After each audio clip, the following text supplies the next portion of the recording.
Pamiętam sytuację z domu, kiedy byliśmy całą rodziną wieczorem w mieszkaniu. Ojciec, pamiętam to jak dzisiaj, zaczął robić łóżko. Mieliśmy wtedy z siostrą po 8-10 lat. I przewrócił się, doznał, jak teraz sobie uświadamiam, nagłego zatrzymania krążenia. Pamiętam tą naszą bezradność, gdzie staliśmy w trójkę, mama, ja, siostra, nie wiedząc co robić. Ojciec leżał, zapukaliśmy do sąsiada naprzeciwko, który przybiegł, rozpoczął resuscytację krążeniowo-oddechową. I ta nasza bezradność, ten brak wiedzy spowodował, myślę, że zostałem ratownikiem medycznym, zostałem pielęgniarzem, bo jestem dwojga zawodów, żeby wiedzieć, jak ratować ludzkie życie, żeby umieć pomagać ludziom, bo chyba nie ma nic piękniejszego niż uratować komuś życie i zdrowie i chyba nie ma fajniejszej czynności do nauczenia w czasie naszego życia, jak nauka pierwszej pomocy. W naszych mieszkaniach odbywa się ludzka tragedia i to my będziemy świadkami stanu zagrożenia zdrowotnego naszego członka rodziny i to my musimy pomóc ojcu, matce, siostrze. Na początku było mi bardzo trudno dostać pracę ze względu na to, że jestem kobietą. Nikt nie chciał ze mną pracować. Był to zawód bardzo męski i nie było tam miejsca dla kobiet. Musiałam przejść długą drogę i trochę się przebić i przekopać niektórych ścieżek, żebym mogła dotrzeć do miejsca, w którym jestem teraz, z czego się bardzo cieszę.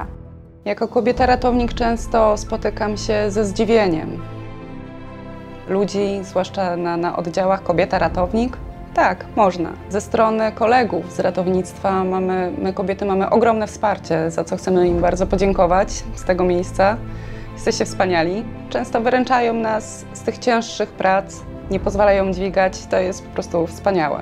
Ratownikiem zostałam przez przypadek. Gdzieś przez całe dzieciństwo marzyłam o tym, żeby pójść na kierunek lekarski, żeby zostać stomatologiem, natomiast nie dostałam się na medycynę. Stwierdziłam, że przetrwam ten rok na ratownictwie. Po roku ratownictwa okazało się, że się tym zachłysnęłam. Moja przygoda z ratownictwem rozpoczęła się już w szkole średniej.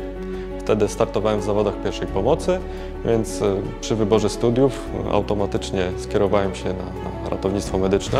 Zadaniem ratownika na motocyklu przede wszystkim jest jak najszybsze dotarcie na miejsce zdarzenia, zorientowanie się w zaistniałej sytuacji, zabezpieczenie miejsca zdarzenia i rozpoczęcie medycznych czynności ratunkowych na tyle, na ile można to zrobić w pojedynkę. Jezus! Spokojnie, spokojnie. Halo, spojrzy pani na mnie. Co? Jest pomoc. Czekaj. Ja mam. Masz być na obejście. Wszyscy jesteśmy śmiertelnikami. Dzisiaj jedziemy do kogoś, jutro ta karetka może przyjechać do nas. Co jest najbardziej pasjonujące w naszej pracy, czy ratowników, czy lekarzy ratunkowych, to właśnie to, że mamy szansę ratować ludzkie życie. Czasami o tym decydują minuty, czasami nawet może nie przenosi sekundy, ale to tak naprawdę wygląda. Przypadek z wczoraj, wypadek, kierowca, kobieta, niestety z powodów nieznanych wjechała pod tirem. Pacjentka głęboko nieprzytomna z urazem czaszkowo-mózgowym. Transport do szpitala i daliśmy jej tak naprawdę szansę na kolejne długie lata życia. Decydując się na pracę na transportach covidowych, ujawniła się część mojej szalonej duszy. Nikt normalny nie chciał brać w tym udziału. Nikt nie wiedział, z czym to się wiąże, jakie są objawy, jakie zagrożenia. Początki były bardzo trudne. Wytykali nas palcami, kazali nam się wynosić. Ludzie bali się o swoje życie. Widząc nas, wiedzieli, że gdzieś w ich otoczeniu jest ten COVID.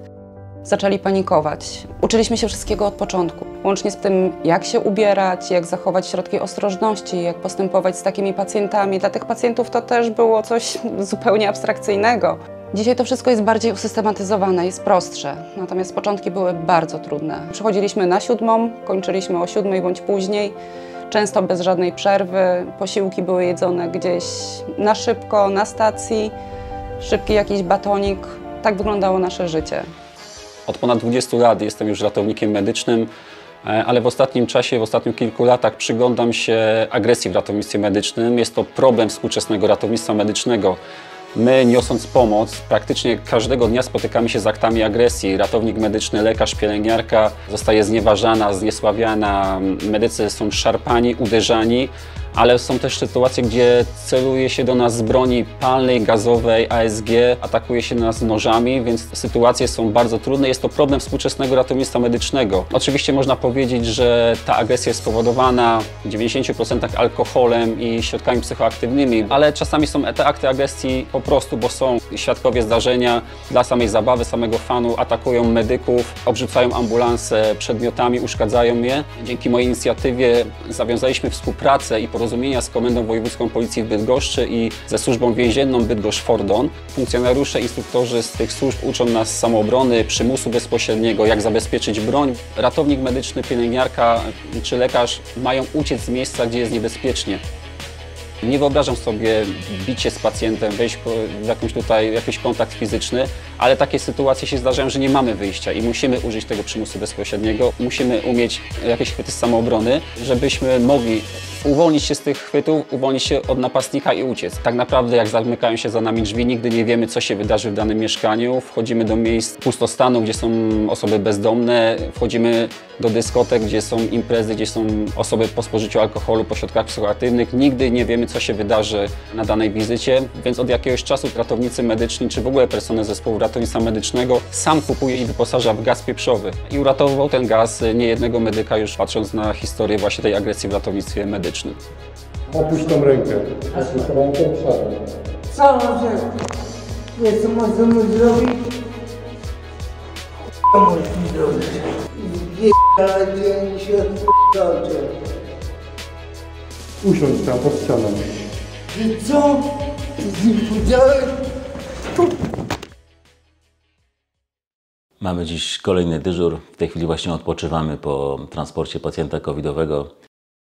Kobieta z patologiczną otyłością, 150 kg, duży problem techniczny, jeśli chodzi o transport, a także medyczny, nieprzytomna. Około 12 wezwanie do próby samobójczej. Mąż z żoną razem położyli się spać do łóżka. Następnie mąż, nic o tym nie wiedząc, dopiero o godzinie 1 otrzymał informację od policjanta, że jego żona leży na dole martwa. Podjęliśmy próbę czynności resuscytacji bezskuteczne, ale nie zawsze tak jest. Mamy też sytuacje, i to wiele takich sytuacji, kiedy udaje się pomóc. Chociażby tu przykład tych dowodów, że taką nazwę dowodów wdzięczności. Mamy taką pacjentkę, młoda dziewczyna, 29 lat, ma problemy astmatyczne, ciężki przebieg, kilkukrotnie reanimowana przeze mnie i moich kolegów. Tych dowodów przybywa i mam nadzieję, że będzie przybywało coraz więcej. Tutaj po lewo widzicie, to jest moje łóżko, obok na środku zestaw, na którym ćwiczę.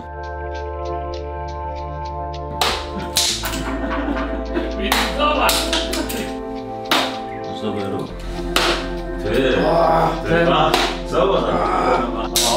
Coś biega tu.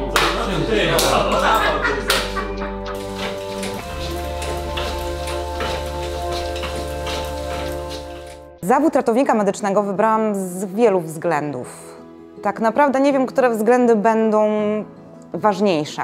Oczywiście jest tutaj element pomocy ludziom, tego, że mogę faktycznie wpłynąć na czyjeś życie albo je zmienić całkowicie, tym, że ludzie mi ufają, oraz oczywiście takie rzeczy materialne, jak nielimitowany do końca czas pracy, doby, które pracuję, to, że ja sobie wybieram i układam grafik, to jest bardzo fajne. Nie siedzę w miejscu, ja bym się nie nadawała za biurko. Pracowałam kiedyś w przedszkolu, w strefie żłobkowej. No to praca od poniedziałku do piątku, od 7 do 15 była dla mnie straszna. Ale żłobek był super oczywiście i dzieci w żłobku też. Mimo wszystko postanowiłam zostać ratownikiem medycznym. Chciałam spełnić swoje marzenie. Wynika to z wielu rzeczy tak naprawdę.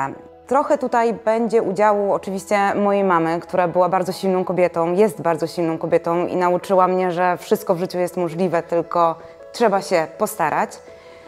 I też trochę takiego buntownika we mnie, bo żeby być ratownikiem medycznym, kobietą w ratownictwie medycznym, no trzeba być troszkę specyficzną osobą i łączyć trochę cech męskich z cechami żeńskimi i stworzyć jakiś taki koktajl, który pozwoli mi przebywać 24 godziny z mężczyznami, ale pozostać też sobą, żeby tworzyć ekipę i grupę, która jest gotowa do niesienia pomocy, i oczywiście zostać przy tym troszeczkę też gdzieś tam kobietą w jakimś sensie.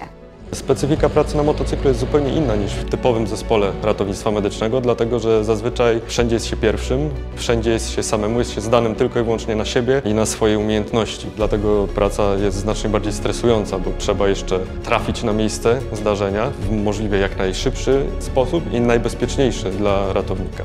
Praca na motocyklu jest też niestety bardzo niebezpieczna, o czym wszyscy boleśnie przekonaliśmy się w zeszłym roku, kiedy jeden z naszych kolegów, jadąc do pacjenta potencjalnie znajdującego się w stanie zagrożenia życia, uległ wypadkowi drogowemu, w wyniku którego niestety zmarł. To wszystkich dla nas była potężna trauma, na pewno też jakaś lekcja i lekcja pokory, żeby przede wszystkim mimo wszystko dbać o własne bezpieczeństwo w trakcie tej pracy.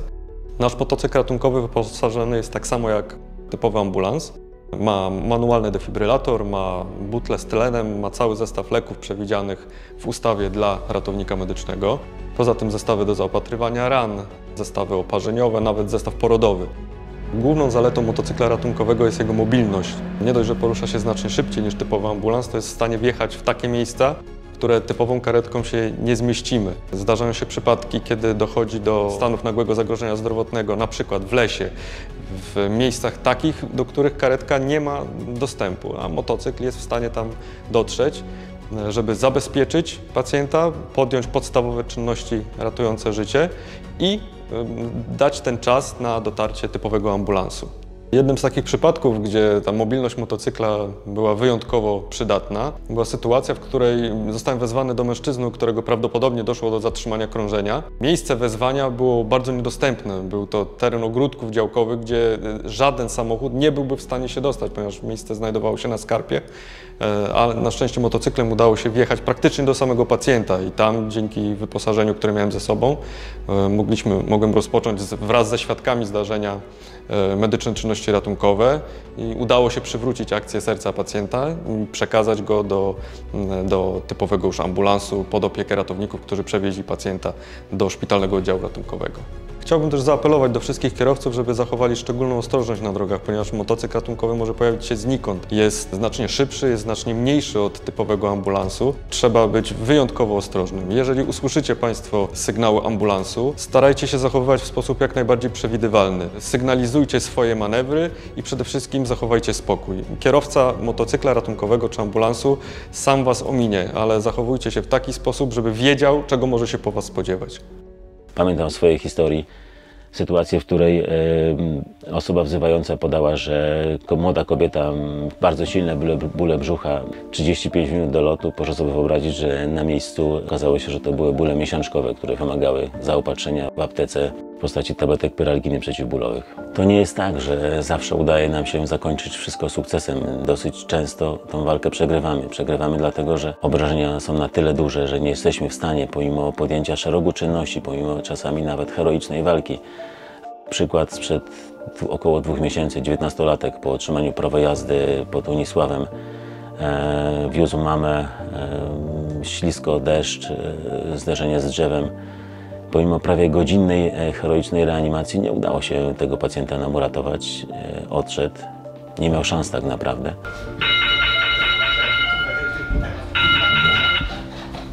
Mamy wyjazd, słuchajcie. Ojciec przewrócił się, uderzył w głowę, nieprzytomny.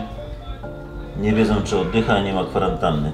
Wielu zastanawia się, jak sobie radzicie z tym stresem. W pytaniach często to wygląda tak, ale macie ciężką pracę, ja bym tak nie chciał.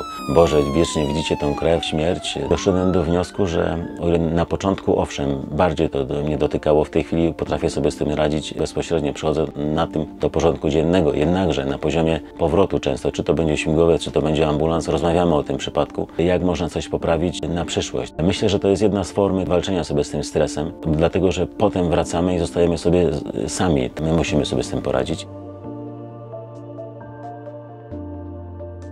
Przychodzą takie chwile, kiedy myślę o tym, jak długo ty jeszcze będziesz pracował w tym pogotowiu, jak długo chciałbyś to robić. Zadaję sobie to pytanie. Często też takie mam myśli, że może są takie sytuacje, w których mówię sobie, mam dość, ale my nigdy nie mamy dość, jeśli robimy swoją robotę. To znaczy, jeśli jedziemy do zdarzenia, gdzie ktoś wzywa, oczekuje od nas pomocy, ratujemy ludzkie życie. Nikt z ludzi, których znam, nigdy nie narzekał i nie narzeka, bo jeśli robimy swoją robotę, to mamy z tego satysfakcję, wykonujemy to, do czego zostaliśmy wyszkoleni, stworzeni i co nam wychodzi.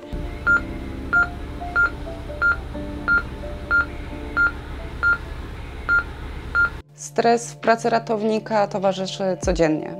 Nie ma dyżurów lżejszych, cięższych. Stres jest zawsze, za każdym razem, z każdym wyjazdem, z każdym dniem na oddziale intensywnej terapii. Nie jest to praca łatwa. Na szczęście mam fajną funkcję w mózgu wyłącz. Po powrocie do domu nie myślę o pracy. Owszem, ja mogę uzupełniać wiedzę, ale staram się nie zabierać pracy do domu. W pracy jestem ratownikiem, w domu jestem zwykłą osobą. Oglądam filmy, czytam książki, wychodzę na spacery z synem, spotykam się ze znajomymi. Nie chciałabym, żeby moja praca, bardzo specyficzna, w jakikolwiek sposób oddziaływała na mnie oraz na moich bliskich i przyjaciół. W ratownictwie medycznym, w zespole ratownictwa medycznego przez jeden dzień widzimy tyle, ile Państwo nie jesteście zobaczyć przez całe swoje życie. Mamy wachlarz emocji od radości, czyli porodów dziecka, udanej reanimacji, poprzez zgony i śmierć dzieci w wypadkach komunikacyjnych. Więc ten wachlarz emocji jest bardzo duży, a czasami nie mamy czasu odetchnąć, bo wizyt jest na tyle dużo, że między jedną wizytą kończymy resuscytację, nagle dostaniemy wezwanie do następnej wizyty. Każdy z nas musi znaleźć odskocznię od tego. Musi mieć pasję, musi mieć coś, czym zajmie głowę. Każdy inaczej sobie radzi z tym stresem, ale ważne, żeby mieć coś, co daje nam uśmiech, co daje nam szczęście i pasję. Właśnie podróże, sport, czytanie książek, słuchanie muzyki.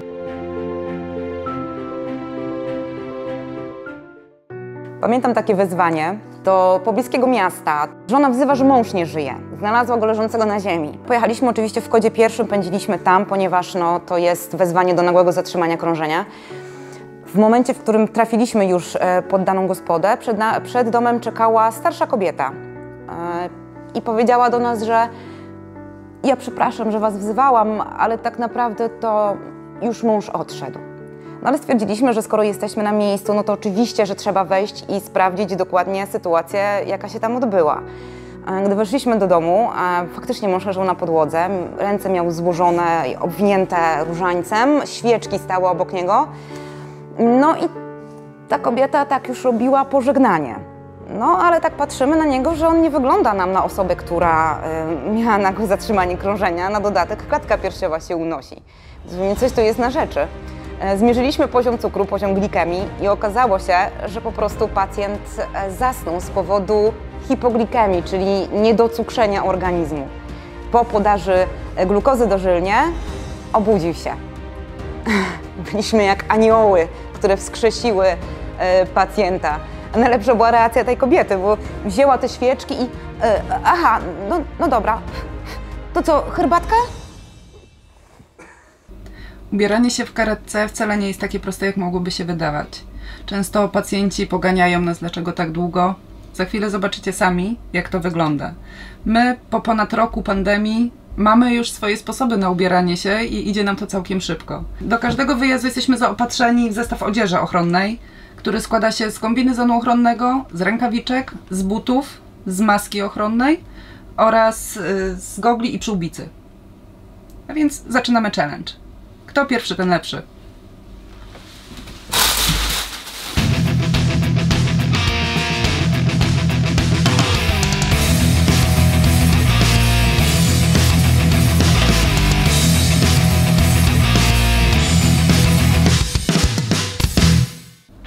Tak właśnie wygląda zakładanie kombinezonów. Pomimo, że mamy już w tym sporą wprawę, to zajmuje nam to trochę czasu. Nie uwzględniając tutaj w ogóle aspektów takich jak dźwięk, gdzie komunikacja z pacjentem jest zaburzona, ponieważ mamy maski i prawie nas nie słychać. Inną kwestią jest kwestia samego kombinezonu. Jest to materiał, który szeleści strasznie i nie słychać nas w ogóle. Ani nas, ani pacjenta. Ciężko jest zbadać parametry i zebrać prawidłowy wywiad. Specyfiką tej pracy jest to, że działaliśmy na obszarze całego województwa. Często także wyjazdy poza.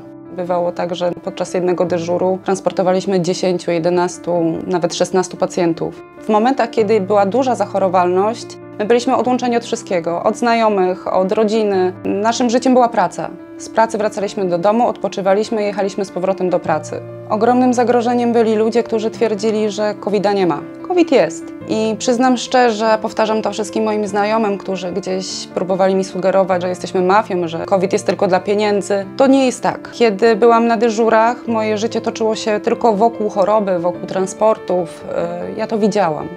Widziałam tych ludzi, którzy się duszą, tych ludzi, którzy chorują, cierpią. Natomiast ze względu na intensywność pracy nie miałam styczności z życiem, które toczy się dookoła. Był taki moment, gdzie rzeczywiście przysiadłam i spojrzałam na to, co się dzieje. Ludzie spacerowali, spotykali się. Tam się życie toczyło normalnie. Zupełnie inaczej niż w szpitalach i na karetkach. W trakcie pracy zdarzało mi się bardzo dużo różnych przypadków, dużo różnych ludzi, sytuacji i życiowych rozterek. Taką chyba najświeższą, którą pamiętam, która mnie bardzo poruszyła, to reanimacja w kościele. Byliśmy zadysponowani do NZK mężczyzn w średnim wieku. Gdy weszłam do kościoła, msza trwała, było pełno ludzi. 2 mężczyzn udzielało pomocy temu poszkodowanemu, prowadziło RKO zgodnie z zaleceniami dyspozytora, z którym byli na łączach. Czemu to było takie inne? Dlatego, że podniosłość miejsca, w którym to się odbywało oraz fakt, że ksiądz przerwał mszę i wszyscy, którzy się znajdowali w tym kościele, zaczęli się razem, szeptem, wspólnie modlić za życie tego pacjenta, za to, żeby mi się udało, to aż teraz mam gęsią skórkę, jak o tym mówię, bo była totalna cisza, tylko ich głos i moje myśli i ten pacjent i żeby się tylko udało. Było to tak uduchowione wydarzenie, że nie sposób po prostu nie zapamiętać tego do końca życia. Poza tym, jeszcze jak pojechałam do szpitala z tym pacjentem i zdałam w szpitalu pacjenta w trakcie RKO, to później pod szpitalem spotkałam żonę tego pacjenta. I ona tak naprawdę jeszcze nie wiedziała, co się wydarzyło z jej mężem do końca, jaka jest teraz sytuacja, a rzuciła mi się w ramiona i zaczęła mnie całować po rękach, bo mówi, że widziała w kościele, co robiłam i jest mi bardzo wdzięczna. To mnie bardzo wzruszyło. W pracy, którą wykonuję, oczywiście, którą uwielbiam, znajdują się też historie, które denerwują pracowników ochrony zdrowia. Wielokrotnie mamy wezwania do pacjentów, którzy tak naprawdę nie potrzebują naszej pomocy, co jest denerwujące z tego względu, że tak naprawdę w tym czasie gdzieś tam może być ktoś, kto potrzebuje faktycznie tej naszej pomocy, tego ratowania życia. Wynika to z wielu czynników, między innymi dlatego, że społeczeństwo chyba nie zdaje sobie do końca sprawy z tego, po co my jesteśmy i czym my tak naprawdę jesteśmy. Wielokrotnie jak wchodzę na wizytę, to pytają się mnie, czy ja jestem panią doktor, a jak nie ma lekarza, no to co teraz? I co on ma teraz zrobić? A on chce lekarza, bo jest chory. No, zdarzają się różne sytuacje. Taką najśmieszniejszą chyba było to, kiedy zostaliśmy wezwani, i to w kodzie pierwszym, do pacjenta, który od tygodnia nie był w stanie się wypróżnić. I po prostu stwierdził, że to już jest ten moment i trzeba coś z tym zrobić.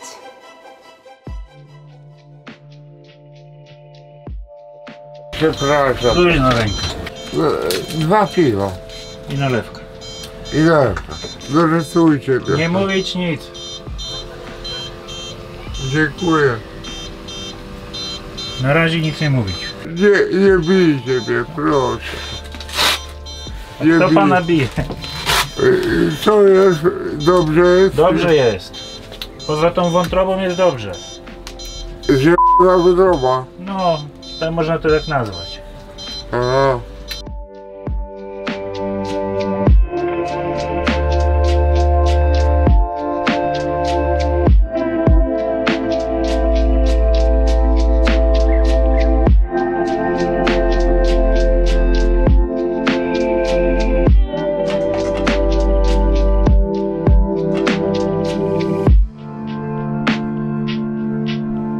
Myślę, że mogę śmiało powiedzieć, że miarą sukcesu mojego zawodu ratownika medycznego jest to, jak jadę kolejny raz do tego samego pacjenta i ten pacjent wita mnie z uśmiechem na twarzy i mówi, że cieszy się, że to właśnie ja przyjechałem do niego na kolejną wizytę, bo mamy takich pacjentów, do których jeździmy systematycznie, schorowanych, przewlekle chorych, więc myślę, że to jest taka miara sukcesu, kiedy pacjent do ciebie się uśmiecha i pozytywnie pamięta poprzednie nasze wizyty. W tym zawodzie trzeba kochać ludzi, trzeba umieć z nimi rozmawiać. Były choroby psychiatryczne? Tak. Już jakieś myśli samobójcze były? Były. Kiedy? Jak nie pamiętam nawet dawno. A leża pan z tego powodu w szpitalu psychiatrycznym? Tak. Czasami też spotykamy ludzi gdzieś, sami nas zaczepiają w hipermarkecie, na ulicy i opowiadają swoją historię, że pamiętają, że to właśnie pan uratował mi zdrowie lub życie, czy też uratował członka mojej rodziny. To ja nigdzie nie jadę wtedy. Ma pan złamaną nogę i ta noga się panu do nie psychologi zrośnie. nie jadę. No to trudno, no to w tym momencie, jeżeli pan jest pełnoletni, to będzie pan się podpisać oświadczenie, że pan nie jedzie. Informuję, że ma pan złamaną nogę. Jest to złamanie otwarte, dotyczące 2 kostek bocznych, wymaganego zabiegu prawdopodobnie ortopedycznego. Także chcę, żeby był pan tego świadomy. Wypiję sobie radę sam dojść. Nie może pana, nie z tak przestawioną nogą, ma pan złamanie, tak? Dopadli z szluga jednego. Ale teraz pan nie zapali pana. Ja muszę zapalić, bo... Ale nie teraz, nie naprawdę. Właśnie wróciliśmy od pacjentki, lat 59, pacjentka z napadowym częstoskurczem nadkomorowym. Pamiętajmy, że aż 80% zdarzeń, do których wyjeżdża zespół ratownictwa medycznego, odbywa się właśnie w domach i mieszkaniach. Tam odbywa się ludzka tragedia. I my, świadkowie tego zdarzenia, musimy podjąć pierwszą pomoc, musimy udzielać tej pierwszej pomocy. Bo średnio zespół w ciągu miesiąca, zespół ratownictwa medycznego dociera do pacjenta w 8 minut. Więc przez te 8 minut musimy zacząć coś robić. Musimy wdrożyć tą pierwszą pomoc, aby dać szansę na przeżycie właśnie członkowi naszej rodziny. Zawód ratownika medycznego jest zawodem interdyscyplinarnym, czyli musimy znać wiedzę medyczną praktycznie z każdej dziedziny medycyny, z ginekologii, położnictwa, internych chirurgii, neurochirurgii, neurologii. Dlaczego zdarza się tak, że ludzie są zaskoczeni albo zawiedzeni, że nie ma lekarza na zespole? Wynika to przede wszystkim z tego, że ratownictwo medyczne i ratownicy medyczni nie są tak opijarowani jak inne zawody. Nie ma nigdzie takich informacji, które by jasno i dokładnie mówiły, czym my się zajmujemy. Lekarz leczy, a ratownik medyczny ratuje.